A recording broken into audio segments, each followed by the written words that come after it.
On the Warner Brothers lot in Burbank, California, about a 5.5 minute walk in the northwest direction once you enter from gate 7. Approximately 4 out of 7 days a week, you will find a camera truck. And on that camera truck, there is a desk. And on that desk, there is an all-in-one printer. There's nothing special about this printer. It's quite generic. But it's helped to bring people together in an industry where the standard issue code of conduct is insecurity. All because of a $50 all-in-one Canon printer. Guess who's back again. I've used this printer for a couple shows now, and whenever I buy ink for this generic machine, it comes with a stack of 4x6 glossy photo paper. I'm personally a luster guy when it comes to my photo paper, but because I work in the film industry, I don't know how to throw anything away. So for show after show, I just threw the glossy paper in storage and forgot about it. But that all changed one day in August. It was a generic day like any other, kind of like the printer. I took the scooter to work, I walked the 5.5 minutes to the camera truck, and I shoved an electronic leash deep in my ear canal. It started the daily ritual of dodging the insecurities that are thrown around this industry like free alcohol at a rap party. Now, on this particular day, for some particular reason that I don't particularly remember why, I decided to take a photo of the B camera crew. And for some particular reason, they all flipped me off. And I loved it. I couldn't get enough of it. I don't know exactly why, but I've always found the middle finger to be the most amusing way of expressing yourself with the human body. Of all the things you can do, you decided to raise a single finger 2 inches. Congratulations. In this photo that I took with my tiny iPhone, I was able to capture the moment so majestically that I knew posting it online wouldn't do it enough justice. So I turned to my generic printer, I pulled out a stack of 4x6 glossy photo paper from storage, and I printed it out. I then tucked the photo behind the outlet on the camera truck wall, and I returned to work. Not a thought in the world. Because remember, I'm a luster photo paper guy.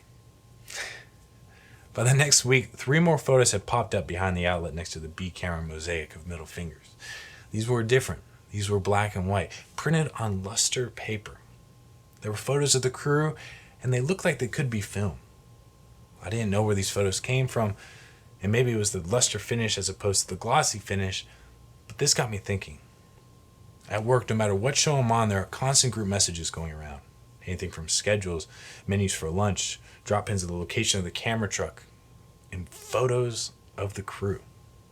At that moment, I had my first Robert Kiyosaki thought of my life. Here I am, and I have stacks of glossy photo paper just sitting in storage, and loads of photos deep in these messaging threads just waiting to be forgotten. Why not print them out, stick them up on the wall, see what happens? Before I could breathe, the snowballed into crew members airdropping me photos on set, numbers I didn't have texting me photos, and people taking photos strictly for the camera truck wall.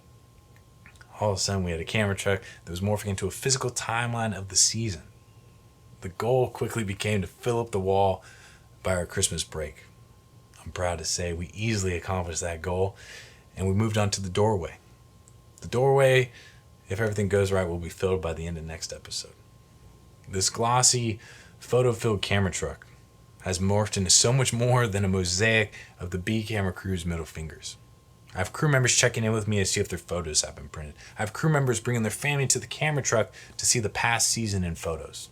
I've even heard a couple studio cards comment on our doorway and all the photos in it. This show is by no means easy. It has its share of politics and drama like any other. But I'm not on any other show.